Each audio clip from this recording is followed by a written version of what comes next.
ভাই এইটা জাগাইয়ে কি দিয়ে পারবে? হ্যাঁ রে, কেউ একটা দুইটা পাইবেন না, নিতে পারবেন, এটাই জায়গার নিয়ম।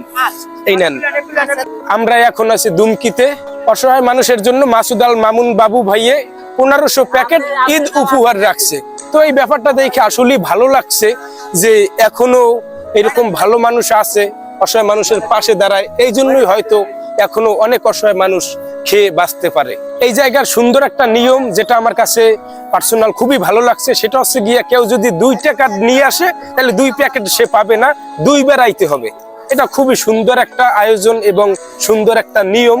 এবং সামনে যে গেট আছে ওই গেটে কার্ডটি জমা দিলে তারপরে বের হইতে পারবে, মানে কার্ড ছাড়া কাউকে দেওয়া সম্ভব না। তো এই নিয়মটা খুবই সুন্দর হয়েছে।